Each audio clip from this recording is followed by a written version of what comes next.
മഴ തോരുമുമ്പയുടെ പുതിയൊരു വിശേഷത്തിലേക്ക് എല്ലാവർക്കും സ്വാഗതം. രേവതിക്കുട്ടി അലീനെ വിളിക്കുന്നുണ്ട്. ചേച്ചി, ഞങ്ങൾ ഷെറിൻ ചേച്ചിയുടെ വീട്ടിൽ പോയിട്ടുണ്ടായിരുന്നു. എന്നിട്ട് അവിടെ ചെന്നിട്ട് എന്താ സംഭവിച്ചതെന്നൊന്നും എന്താ ചേച്ചി ഞങ്ങളോട് ചോദിക്കാത്തെ? ഇത് കേട്ട് അലീന ചോദിക്കുന്നുണ്ട്. അതെ മോളെ, ഞാൻ എല്ലാ വിവരങ്ങളും നിന്നോട് ചോദിച്ചെന്ന് നീ അങ്ങ് വിചാരിച്ചേക്ക്. എന്നിട്ട് അതിനുള്ള മറുപടിയെല്ലാം നീ തന്നെ പറ. ആ ചേച്ചി, ഞങ്ങളവിടെ ചെന്നപ്പോഴേ ഷെറിൻ ചേച്ചി ആകെ ഭ്രാന്തിയെ പോലെ ഓടി വന്ന് ഞങ്ങളോട് പറഞ്ഞു, എൻ്റെ കുഞ്ഞിനെ നിങ്ങളല്ലേ കൊന്നേന്ന് ചോദിച്ച് ദേഷ്യപ്പെട്ടു ചേച്ചി. ഞങ്ങളാകെ പേടിച്ചു പോയി. ആണോ? അങ്ങനെയൊക്കെ പറഞ്ഞോ? അപ്പോൾ നിങ്ങൾ അവരോട് ചോദിച്ചില്ലേ ഷെറിന് എന്ത് പറ്റിയെന്ന്? ഞങ്ങൾക്ക് അങ്ങനെയൊന്നും ചോദിക്കാൻ പറ്റിയില്ല ചേച്ചി. ഞങ്ങളെ കണ്ടതും ആ ചേട്ടന്മാരുണ്ടല്ലോ, ആകെ ദേഷ്യം വന്നു. ഞങ്ങളെ അവർക്ക് കണ്ടപ്പോൾ അവർക്ക് ഞങ്ങൾ ആരാണെന്ന് മനസ്സിലായതുകൊണ്ട് അവർക്ക് ദേഷ്യം വന്നു. അതുകൊണ്ടൊന്നും ചോദിക്കാൻ പറ്റിയില്ല. അവിടുത്തെ ചേച്ചിയുടെ നമ്പർ ഞാൻ മേടിച്ചുകൊണ്ട് വന്നിട്ടുണ്ട്. അതിലേക്ക് ഒരു ദിവസം വിളിക്കണമെന്ന് പറയുകയാണ്. ഇത് കേട്ട് അലീന പറയുന്നുണ്ട്, അല്ല കുഞ്ഞ് എന്നൊക്കെ പറയുമ്പോൾ അതിലെന്തോ കാര്യമുണ്ടല്ലോ രേവതിക്കുട്ടി. അത് തന്നെയാണ് ഞങ്ങളും പറയുന്നത്. ആ കുഞ്ഞ് എവിടെ പോയി എന്നൊക്കെ അറിയണം, കണ്ടുപിടിക്കണം ചേച്ചി. അല്ല ചേച്ചി, ചേച്ചിയുടെ കാര്യങ്ങളൊക്കെ എന്തായി തീരുമാനം? അല്ല, ആ തീരുമാനം പ്രത്യേകിച്ച് എന്ത് പറയാനാ മോളെ? ഇവിടുത്തെ മേഡത്തിന് ഇപ്പോഴും അതേ മനോഭാവം തന്നെയാണ്. കാര്യങ്ങൾക്കൊക്കെ തീരുമാനമായി. ഞാൻ ഇവിടെ നിന്നും നാളെയോ മറ്റന്നാളോ ഇറങ്ങും. അപ്പോൾ ചേച്ചി എവിടെ പോകാനാണ് തീരുമാനിച്ചിരിക്കുന്നത്? ഞാൻ അങ്ങോട്ട് വരാനാണ് മോളെ തീരുമാനിച്ചിരിക്കുന്നത്. അവിടെ നിന്നുകൊണ്ട് എവിടെയെങ്കിലും ജോലി നോക്കണം. ഇത് കേട്ട് രേവതിക്കുട്ടി തുള്ളിച്ചാടുവാണ്.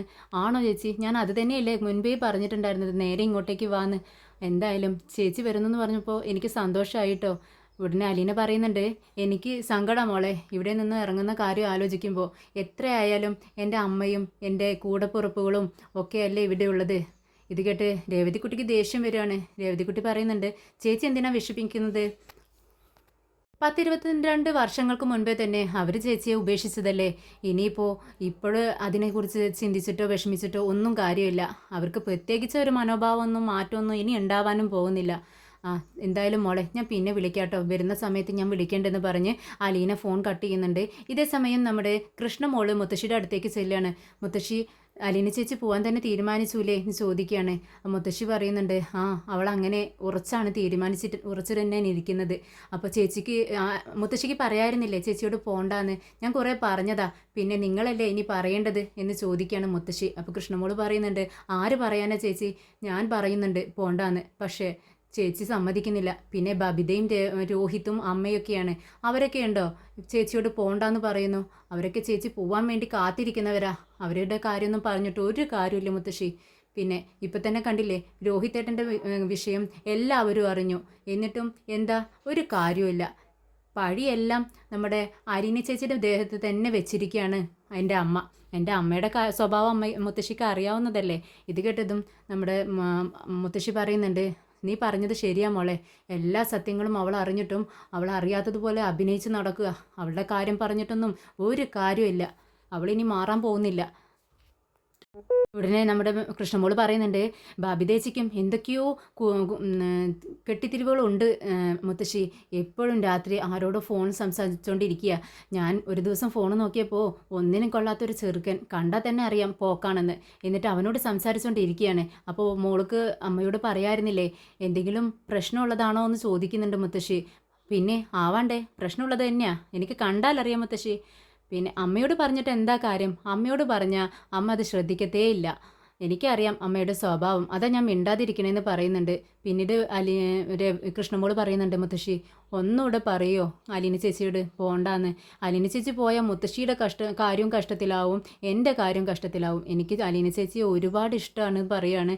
അപ്പോൾ മുത്തശ്ശിയും പറയുന്നുണ്ട്, മോള് പറഞ്ഞത് കാര്യം തന്നെയാണ്. അവൾ പോയാൽ നമ്മുടെ കാര്യങ്ങളൊക്കെ പ്രശ്നത്തിലാവും. ശരി മുത്തശ്ശി, ഞാൻ പുറത്തേക്ക് പോവാണെന്ന് പറഞ്ഞ് റൂമിൽ നിന്ന് പുറത്തേക്ക് പോകുന്നുണ്ട്. എന്നാൽ വൈജയന്തി ആണെങ്കിൽ ഫോണിലിങ്ങനെ വിളിച്ചുകൊണ്ടിരിക്കുകയാണ് ബാലചന്ദ്രനെ. പക്ഷെ ഫോൺ എടുക്കുന്നില്ല ബാലചന്ദ്രൻ, കട്ട് ചെയ്യുവാണ്. മനസ്സിൽ ചിന്തിക്കുന്നുണ്ട്, നീ വിളിക്കടി, നിൻ്റെ ഫോൺ ഞാൻ എടുക്കും, അത് നിൻ്റെ അവസാനത്തെ വിളിയായിരിക്കും എന്ന് പറഞ്ഞുകൊണ്ട് ദേഷ്യത്തോടെ വണ്ടി ഓടിക്കുകയാണ്. സ്പീഡ് കൂട്ടിയിട്ടാണ് വണ്ടി ഓടിച്ചുകൊണ്ടിരിക്കുന്നത് ബാലചന്ദ്രൻ. ആകെ ടെൻഷനാണ് മുഖത്ത്. പിന്നീട് വൈജയന്തി അലീനയോട് ചോദിക്കുന്നുണ്ട്, അല്ല മക്കളെ, അലീനെ ഇന്നിവിടെ ഭക്ഷണം കഴിക്കാൻ ബാലചന്ദ്രൻ വന്നിട്ടുണ്ടായിരുന്നു എന്ന് ചോദിക്കുന്നുണ്ട്. വന്നിട്ടുണ്ടായിരുന്നു. എന്നിട്ട് എന്താ ഉണ്ടായത്? ഭക്ഷണം കഴിച്ചില്ലേ അദ്ദേഹം എന്ന് ചോദിക്കുമ്പോൾ, ഭക്ഷണം കഴിച്ചു, എന്നിട്ട് റൂമിലേക്ക് കിടക്കാനായി പോയി. ഞാൻ എൻ്റെ ജോലികളെല്ലാം ചെയ്തുകൊണ്ടിരിക്കുകയായിരുന്നു എന്ന് പറയുകയാണ്.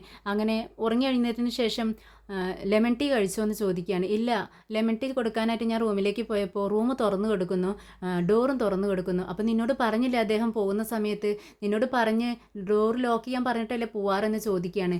അതെ, എന്നും അങ്ങനെയാണ് ചെയ്യാറ്, പക്ഷേ ഇന്നെന്തോ സാറിനെ ഞാൻ കണ്ടില്ല, സാർ ഒന്നും മിണ്ടാതെ തന്നെ ഇറങ്ങിപ്പോയതെന്ന് പറയുകയാണ്. അങ്ങനെ അതുകൂടി കേട്ടപ്പോൾ ആകെ ടെൻഷനായി വൈജയന്തിക്ക്. എന്നിട്ട് കൃഷ്ണമോളോടും ബബിതയോടും ചോദിക്കുന്നുണ്ട്, നിങ്ങളോട് അച്ഛൻ എവിടെയെങ്കിലും പോവാന്ന് പറഞ്ഞിട്ടുണ്ടായിരുന്നോ എന്ന് ചോദിക്കുകയാണ്. ഇല്ല, എന്താ അമ്മേ, അച്ഛനെ വിളിച്ചിട്ട് കിട്ടിയില്ലേന്ന് ചോദിക്കുന്നുണ്ട് കൃഷ്ണമോള്. ഇല്ല, കിട്ടിയില്ല വിളിച്ചിട്ട്, പക്ഷേ അദ്ദേഹം എന്നോട് പറയാതെ എവിടെയും പോവാറില്ല എന്ന് പറയുമ്പോൾ ബബിത പറയുന്നുണ്ട്, എന്തായാലും മുന്നേ നടക്കുന്ന സംഭവങ്ങളൊന്നുമല്ലല്ലോ അമ്മേ നമ്മുടെ വീട്ടിൽ ഇപ്പോൾ സംഭവിച്ചുകൊണ്ടിരിക്കുന്നത്. അതുകൊണ്ട് അച്ഛൻ്റെ സ്വഭാവം മാറുന്നതിനും നമ്മൾ പറഞ്ഞിട്ടൊന്നും കാര്യമില്ല എന്ന് പറയുകയാണ്. അത് കേട്ടപ്പോൾ വൈജയന്തിൻ്റെ മുഖമൊന്ന് മാറുന്നുണ്ട്. പിന്നീട് സ്റ്റാഫിനെ വിളിക്കുകയാണ്. ബാലചന്ദ്രൻ്റെ ഓഫീസിൽ വർക്ക് ചെയ്യുന്ന ഒരു സ്റ്റാഫിനെ വിളിച്ചിട്ട് വൈജയന്തി ചോദിക്കുന്നുണ്ട്, നിന്നോട് പറഞ്ഞിട്ടുണ്ടായിരുന്നോ ബാലചന്ദ്രൻ എവിടെയെങ്കിലും പോകുന്നു എന്ന്? അത് കേട്ടതും അദ്ദേഹം പറയുന്നുണ്ട്, ഇല്ല, എന്നോട് പറഞ്ഞിട്ടാണ് സാധാരണ പോവാറ്, പക്ഷേ എന്നും എന്നോട് പറഞ്ഞിട്ടില്ല. പിന്നെ എവിടെയെങ്കിലും വല്ല മീറ്റിങ്ങോ കാര്യങ്ങളോ ഉണ്ടോ?